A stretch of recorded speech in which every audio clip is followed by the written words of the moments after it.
The cameras were rolling, the air thick with anticipation. It wasn't just another political event. It was theater, live and unfiltered, with the whole country watching. The stage lights beamed down on two men who had defined an era of American politics. Men whose rivalry had become a symbol of the nation's divide. And then it happened. Donald Trump leaned forward, his voice dripping with arrogance, his tone sharpened like a blade meant to cut. He locked eyes with Barack Obama and spat out words that stunned the room into silence. "Sit down, boy." The word hung in the air, heavier than any insult that had come before. The audience froze. Reporters glanced at one another, unsure if they had heard correctly. Gasps scattered across the room, raw, sharp, involuntary. To some, it was a moment of horror, the return of a language soaked in centuries of bigotry and disrespect. To others, Trump loyalists smirking in the corners, it was a performance, a show of dominance they had been waiting for.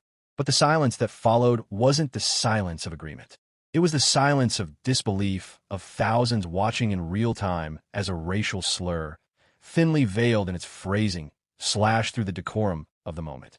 For a split second, the cameras seemed to pause, the air sucked out of the room, America holding its breath. Obama didn't flinch. He didn't blink. He sat steady, posture composed, his face betraying neither anger nor surprise. Only a calm that seemed to grow heavier the longer the silence lasted. The contrast was almost cinematic. One man straining for attention with insult and bravado, the other commanding the stage without saying a word. Social feeds exploded instantly. On Twitter, the phrase "sit down, boy" trended within minutes, outrage colliding with disbelief. Was this really happening? Had a former president just spoken those words to the nation's first black commander-in-chief?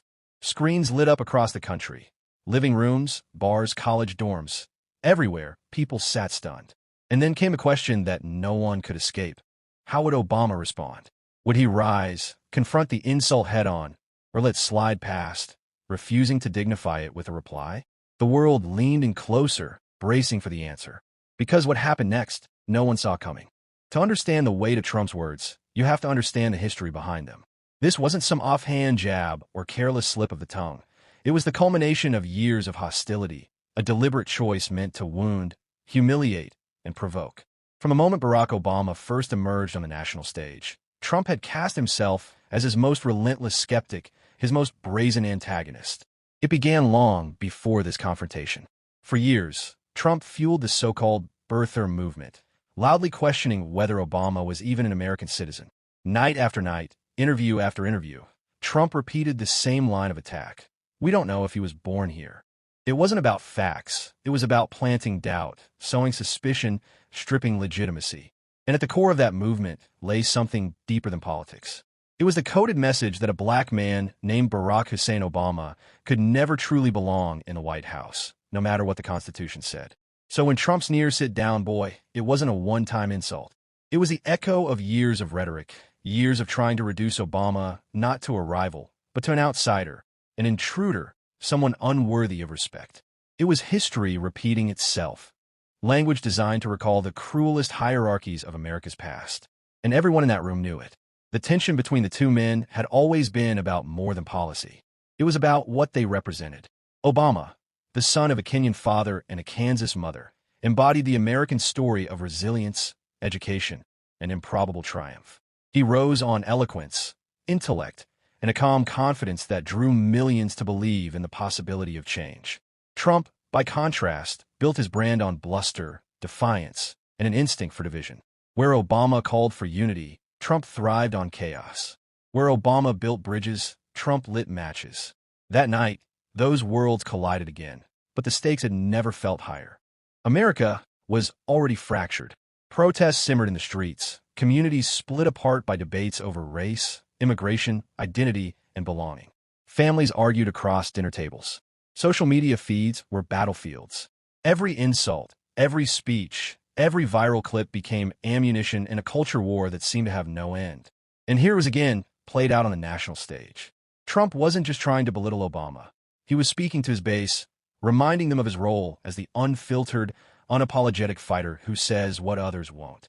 The insult was a performance as much as an attack. For his supporters, it was red meat. For everyone else, it was gasoline on a fire that had been raging for years. The cameras caught every second. Some saw it as proof of Trump's unchanging arrogance. Others saw it as the mask slipping, a moment when the quiet part was said out loud. And across the country, people braced themselves for what might come next. Would this ignite another cultural storm? Would it widen the divide between those who already believed Trump could do no wrong and those who saw his every word as proof of unfitness? Obama knew the stakes. He had lived them. From his earliest campaigns, he had been told he didn't belong, that he was too different, too other, to lead a nation still struggling to reconcile its past with its present. And now, in one cutting remark, all of those ghosts had been summoned again. The room was waiting. The country was waiting. The silence pressed down heavier with each second that passed. Every eye trained on Obama. But one thing was certain, he wasn't about to let this pass.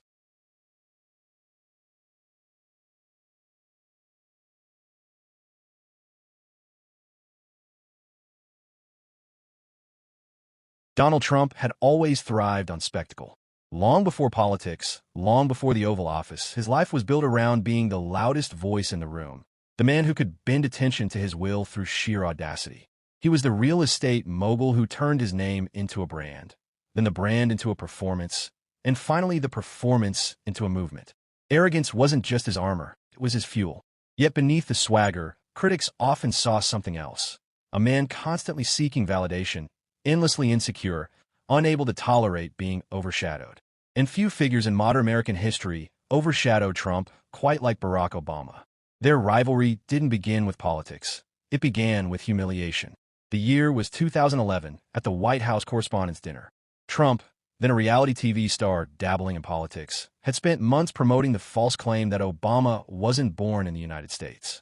The conspiracy had dominated headlines, drawing attention to Trump in the way he loved best. But that night, under the glittering chandeliers of Washington's most elite gala, Obama turned the tables. Standing at the podium, the president unleashed a series of cutting jokes at Trump's expense, dismantling him not with anger, but with humor. The cameras captured Trump's face, tight-lipped, unmoving, seething as the room roared with laughter. For many, it was just comedy. For Trump, it was something else, a wound. From that night on, some say, his mission was sealed. He would dedicate himself not only to defeating Obama politically, but to erasing his legacy entirely. From the birther crusade to the campaign trail, Trump's tactics never changed. He wielded insult like a weapon, branding opponents with mocking nicknames, ridiculing appearances, questioning intelligence. It was never about policy. It was always about dominance. He called women nasty, immigrants animals, journalists enemies of the people. And through it all, he cast Obama. Obama represented everything Trump resented. He was disciplined where Trump was reckless, measured where Trump was brash, intellectual where Trump relied on instinct. Worse, Obama carried himself with a calm authority that made Trump's bluster look juvenile by comparison. And no matter how many times Trump attacked, Obama refused to descend to his level. That restraint only fueled Trump's frustration, because humiliation tactics lose their power when the target won't engage. So Trump doubled down. He used the presidency as a stage to try to dismantle Obama's legacy piece by piece. The Affordable Care Act, climate agreements, immigration protections. Every move was framed as a reversal, an undoing of what came before. Yet even with all the power of the office, Trump could never erase the symbolic weight of Obama's presidency. The image of the first black man in the Oval Office, steady and dignified, embodying a vision of America that Trump's worldview could never accommodate. That's why the insult, "Sit down, boy," was more than a slip of the tongue. It was the crystallization of years of resentment, insecurity, and rage. It was Trump's attempt to reassert dominance over a man who had once left him humiliated in front of the nation. But in choosing that phrase, he revealed something else. Not strength, but fragility. Not confidence, but desperation. Because the truth is, insults had always been Trump's shield. They created chaos, forced opponents to react, and gave him control of the narrative. When he mocked, the news cycle bent to him. When he insulted, crowds rallied to him. Humiliation was his language, his strategy, his power. But it only worked so long as his opponents played the game by his rules. This time, though, Trump miscalculated. He assumed Obama would be rattled, forced to defend himself, dragged down into the mud where Trump thrived. What he didn't anticipate was the quiet strength of a man who had endured worse, who had carried the weight of Barack Obama's story has always been one of improbable ascent, an odyssey defined not by shortcuts or privilege, but by persistence, patience, and a resilience forged in the face of doubt. Long before he ever faced Donald Trump's insults, Obama had lived through the subtle and not-so-subtle ways America tests those who dare to rise from the margins into the center of power. Born in Honolulu to a Kenyan father and a white mother from Kansas, Obama's childhood straddled worlds. He spent his early years moving between Hawaii and Indonesia, learning to navigate difference before he ever learned to spell politics. The boy who felt the absence of his father, who sometimes struggled with his identity in a nation that wasn't built to see someone like him at its center, grew into the young man who found strength in questions rather than easy answers. Those early years instilled in him a kind of quiet resilience, a steadiness that would later define his public life. At Harvard Law School, he made history as the first black president of the Harvard Law Review. Even then, observers noted his composure, the way he listened before he spoke, the way he weighed each word as though language itself carried power. Unlike many who chase spotlight or applause, Obama seemed content to let the strength of his reasoning and the calmness of his delivery win the day. This ability to lead without shouting, to command without belittling, became his hallmark. When he entered politics, Obama faced skepticism at every turn. Some dismissed him as too young, too inexperienced. Others whispered that his name alone would make him unelectable in a country where fear and prejudice still lingered beneath the surface. Yet time and again, he responded not with anger, but with eloquence. His 2004 Democratic National Convention speech, where he declared there was not a black America or a white America, but a United States of America, captured a nation's imagination precisely because of its optimism. Humor, and the occasional piercing glance that said more than any tirade ever could. And it mattered, because for millions of Americans, immigrants, children of immigrants, people of color, LGBTQ Americans, Obama's composure was validation. It showed that you could be yourself, carry your identity proudly, and still rise above those who tried to belittle you. His very presence in the White House was proof that dignity could triumph over hate. So when Trump told him, "Sit down, boy," it wasn't the first time Obama had been diminished by someone who mistook cruelty for strength.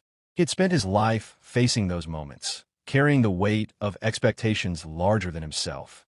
The difference this time was that the entire nation was watching, waiting to see if the old tactics of insult and degradation would finally find their mark.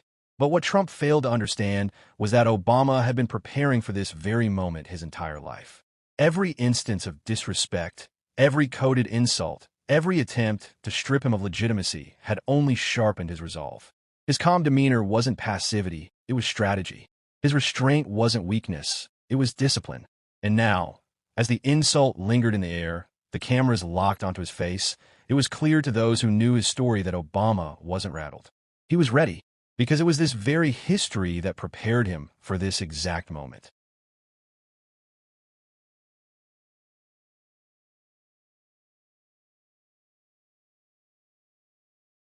The insult still lingered in the air, its echo reverberating through the hall like a crack of thunder. For a moment, silence reigned. Then, as if sensing weakness in the quiet, Trump pressed on. He leaned back in his chair, lips curled into a smug half-smile, and repeated the theme with a louder, sharper edge. "You've always been overrated," he sneered. "A mistake this country had to endure. All speeches, no results. You don't belong here," never did. And everyone knows it. Gasps and murmurs rippled through the audience. The words cut not only at Obama, but at the millions who had believed in his presidency, who had seen their own stories reflected in his rise. Trump was not just attacking a man. He was attacking an era, a symbol, a movement that had inspired hope across the globe. Obama remained still, hands folded, eyes fixed calmly on Trump as if studying him, almost as if waiting. The contrast between them sharpened with each passing second. Trump restless, animated, throwing barbs like darts in every direction. Obama motionless, steady, as though the storm could rage around him and he would remain untouched. Trump didn't notice, or perhaps didn't care. He thrived on escalation. To him, victory meant forcing his opponent to react, to abandon composure, to descend into the mud where he felt strongest. And so he kept swinging. "Tell me, Barack," Trump mocked, exaggerating the name with a sneer. "What exactly did you do?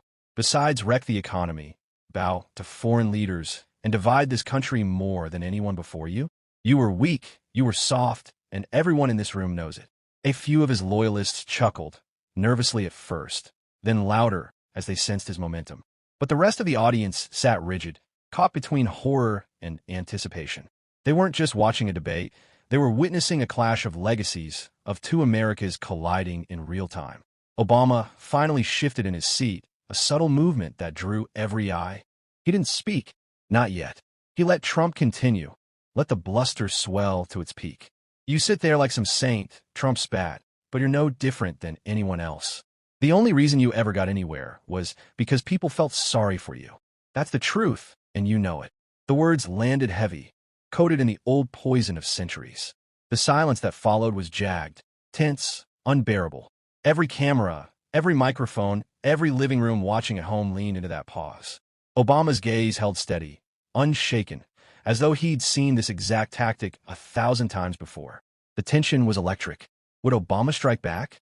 Would he finally unleash the anger so many believed must lie behind that measured exterior? Trump's insults had grown sharper, uglier, more reckless.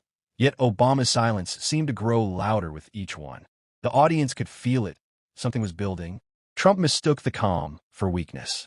He smirked, adjusted his tie, and leaned in again, ready to deliver what he thought would be the finishing blow. But in that instant, the energy in the room shifted. A stillness fell, thick and heavy, as Obama slowly unfolded his hands. His shoulders straightened. His eyes locked on Trump with a focus so piercing it seemed to cut through the noise, the cameras, even the walls themselves. And then, Obama leaned forward. The moment had come. The cameras zoomed in, searching for the flicker of a reaction, the faintest sign of a crack in Obama's composure. But what they captured instead was something different, a shift in presence, a subtle but unmistakable change in energy. Barack Obama leaned forward, his posture straight but relaxed, his voice measured and steady, each word sharpened by the silence that preceded it. "Donald," he began, almost conversationally, as if addressing a colleague rather than an adversary. The calmness caught the audience off guard. After such venom, they expected fire, but Obama gave them ice, controlled, deliberate, impossible to interrupt. "You've spent years trying to define me," he said. "You questioned where I was born, questioned my faith, questioned my loyalty to this country. You call me weak, un-American, unfit. And yet, here we are. I served 8 years as President of the United States, twice elected by the American people, twice entrusted with their hopes, their struggles, and their future. You can't take that away, no matter how many insults you throw." The crowd shifted. Murmurs of approval rippled through the room. Trump smirked, shaking his head as though dismissing the words, but his eyes betrayed a flicker of unease. Obama paused, letting the weight of his opening sink in before continuing. "You call me boy." He lingered on the word, his tone tightening just enough to underscore the insult. "That word has been used for centuries to remind men who look like me that no matter what they achieve, no matter how far they rise, there will always be someone who wants to drag them back down. But here's the thing, Donald, your words don't diminish me. They reveal you." Gasps filled the air. It wasn't shouted, it wasn't dramatic, but it cut deeper than any insult. Obama's voice carried the authority of history itself, echoing every struggle, every barrier, every act of quiet defiance that had brought him to that stage. Trump shifted again, his smirk faltering. He tried to interject, but Obama raised a hand slightly, not in aggression, but in quiet command. The interruption died before it began. "You've built your entire career on tearing people down," Obama continued. "You mock the disabled, demean women, attack immigrants, belittle allies, and anyone who doesn't bow to you becomes your enemy. You think cruelty is strength, that volume is truth.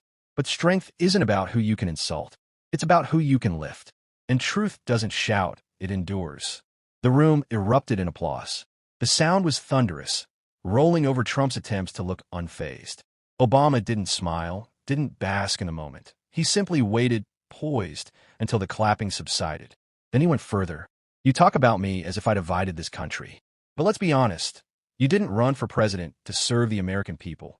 You ran to serve yourself, to stroke your ego, to settle old scores, to undo everything you could not understand or accomplish on your own. That's not leadership. That's insecurity dressed up as bravado." Trump's face flushed. His jaw tightened. For the first time, he looked less like the master of the moment and more like the man at the White House Correspondents' Dinner all those years ago, caught under the weight of laughter he could not control. Obama pressed on. I don't need to shout, Donald. I don't need to insult you. Because the truth speaks for itself. The truth is that I left this office with my dignity intact. The truth is that people across this nation, people who look nothing like me, people who may not even agree with me, still believed in the idea of America we work to build. And the truth is, no matter how many times you try to erase it, history has already written the story. And it didn't write it in your favor. The audience roared again, this time standing, clapping, cheering, some even shouting his name. Obama, Obama. The chant thundered through the hall like a wave, impossible to ignore. Trump tried to laugh it off, but his forced chuckle only made the contrast clearer. Where Obama stood steady, commanding the room without raising his voice, Trump looked small, his bravado suddenly hollow. And then came a line, the moment that would live on in clips, memes, headlines, etched into the memory of millions. Obama leaned in just a fraction closer, his voice dropping lower, almost intimate, the kind of tone that makes people lean forward to catch every word. You told me to sit down, boy, he said. The pause was long enough to draw the room into silence again. But let me remind you, I stood up. I stood up when people said someone with my name could never be president. I stood up when you tried to delegitimize my very citizenship. I stood up for working families, for immigrants, for children who believe their future could be brighter. And I will keep standing long after you've been forgotten. The hall exploded. People leapt to their feet, the ovation deafening, shaking the cameras. Some clapped through tears. Others raised fists, shouting words drowned out by the roar. Even those who had come to watch with skepticism felt the undeniable gravity of the moment. Trump sat back, his smile gone, his arms crossed in a defensive fold. He looked less like the conqueror he imagined himself to be, and more like a man cornered by his own history. His lips moved as if to respond, but the crowd's energy swallowed whatever words he might have formed. Obama didn't need to add more. He had said enough. With precision, with grace, with unshakable calm, he had dismantled not only the insult, but the entire edifice of Trump's bravado. He hadn't just answered the attack. He had redefined the terms of the battle, shifting it from insult to truth, from arrogance to dignity. And as the applause finally ebbed, as the chants softened into murmurs, the weight of what had just happened settled over the room. Everyone knew they had witnessed something unforgettable. Because this wasn't just a reply. It was a reckoning. And for Donald Trump, it was the beginning of a downfall he never saw coming. The eruption was instant. As Obama's final words lingered in the air, the hall seemed to vibrate with a collective release of energy.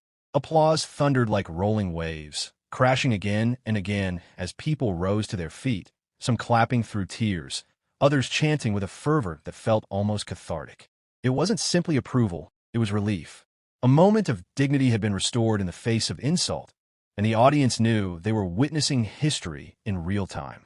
Trump, still seated, forced a smirk that looked more like a grimace. His usual arsenal, mockery, deflection, volume, had failed him in front of millions. And the cameras, merciless as ever, captured everything. The tightness around his eyes, the flush creeping across his face, the faint twitch of discomfort he couldn't suppress. Outside that room, the world ignited. Social media exploded within minutes.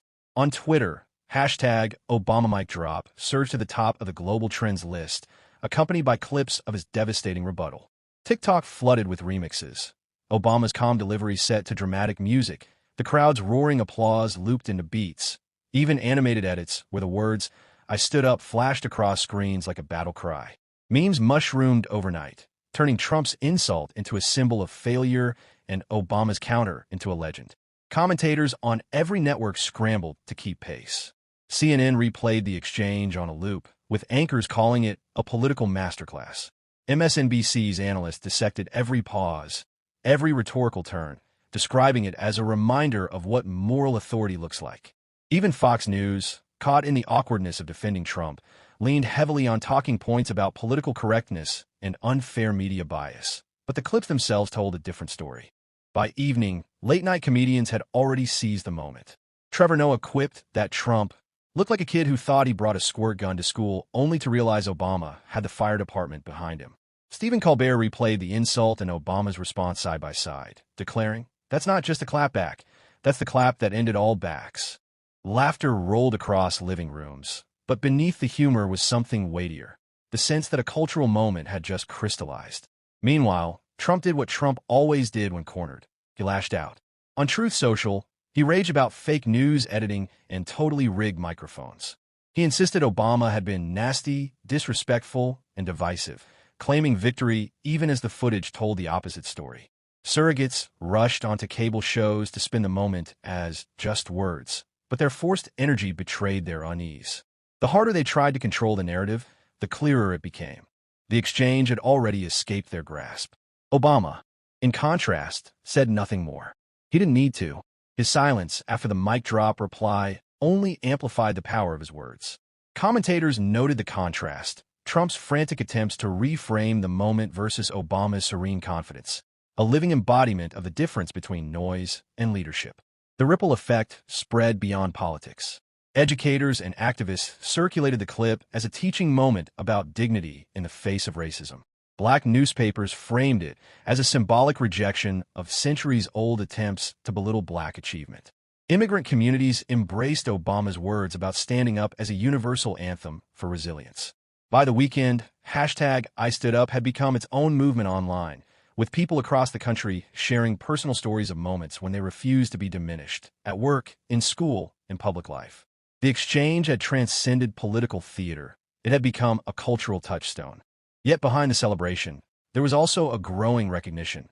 This wasn't just about one insult or one clapback. It was about two visions of America colliding, one built on division and resentment, the other on dignity and resilience. And the clash had exposed a deeper fault line in the nation, one that wasn't going away anytime soon. As the applause faded, as the hashtags trended, as the headlines screamed, the sense of something larger stirred beneath it all. This wasn't just a viral moment. It was a spark, but the ripple effects didn't stop there. In the days that followed, commentators searched for the right words to describe what had happened. Some called it a clash of titans. Others labeled it the definitive moment of a political generation.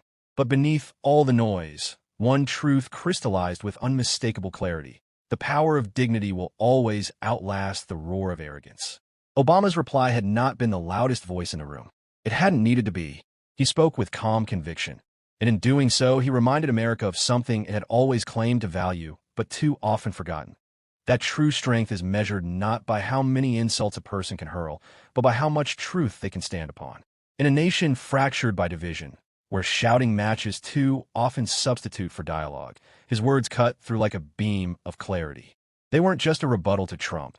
They were a rebuke of a culture that had come to prize bluster over substance, spectacle over sincerity. And the moral was impossible to miss. Arrogance fades, but dignity endures. This was more than a personal victory. It was a reaffirmation of the values that millions of Americans, immigrants, workers, dreamers, and those long overlooked, hold close to their hearts. Respect, justice, the belief that democracy is not about who can dominate, but about who can rise above. Obama had carried those values into the debate, and when challenged in the ugliest way, he had defended them not with fury, but with grace. Generations before had fought for the simple recognition of their humanity. From the marches of Selma to the chants of immigrant families demanding a place in the American story, the struggle had always been about the same thing, standing tall in the face of those who tried to diminish. Obama's words, "I stood up," echoed that legacy. He wasn't just speaking for himself. He was speaking for everyone who had ever been told to sit down, to shrink, to disappear. And so, the moment was sealed. Trump had tried to diminish Barack Obama with two cruel, cutting words, "Sit down, boy." But it was Obama's reply, calm, measured, devastating, that left not only Trump, but an entire nation speechless. The silence that followed was not weakness. It was power. It was history being written in real time. Because in that silence, Americans remembered who they were meant to be. They saw the contrast laid bare.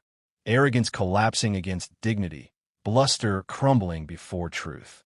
And they felt something stir inside, a reminder that leadership isn't about noise, but about the courage to rise above it. That's why this moment matters. It isn't just about politics. It's about us. It's about every time someone has tried to push us down, belittle our story, or tell us we don't belong. Obama's answer was more than a clap back. It was a lesson. Stand tall, speak truth, and never let anyone write your worth for you. And that's why we tell these stories here. Because if they could try to silence him, they can try to silence any of us. But together, by remembering, by sharing, by refusing to sit down, we write a different future. So if this story moved you, if it reminded you of the power of dignity over arrogance, then join us. Subscribe, share this video, and become part of a movement that refuses to be quieted. Because the more voices we lift, the stronger we all stand. Because sometimes the most powerful word is the calmest one.